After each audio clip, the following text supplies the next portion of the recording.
Hello, আমি আবার আসলাম আপনাদেরকে আমার কিছু কথা শেয়ার করার ছিল।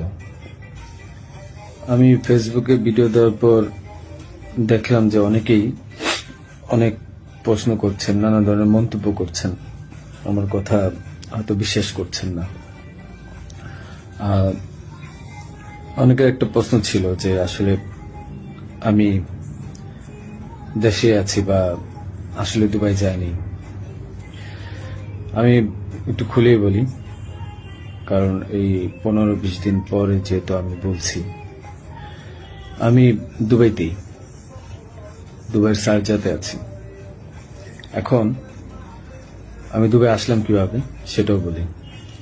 আমার একটা ক্লোজ ছোট ভাই আছে, খুব কাছের। তার নাম হচ্ছে কাউসার মোল্লা, তার বাবার নাম হচ্ছে ইয়াসিন মোল্লা। তো এই কাউসার মোল্লা আমার খুবই ভালো একটা ছোট ভাই, সে আমাকে সবসময় হেল্প করে। তার ওখানে আমি ছিলাম এক রাত।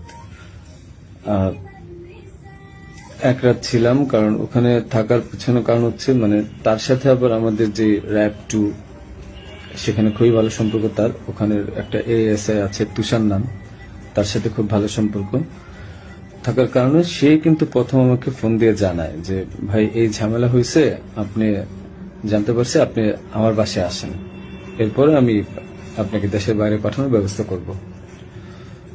তো আমি পরে বুঝতে পারিনি, পরে ফেসবুকে দেখলাম, দেখার পরে সে আমাকে লিঙ্ক দিল, দেখার পরে আমি তার ওখানে চলে যাই এবং এক রাত তার ওখানে ছিলাম। তার বাবা ইয়াসিন মোল্লা মোটামুটি পাওয়ারফুল লোক, আর টাকা পয়সা আছে অনেক।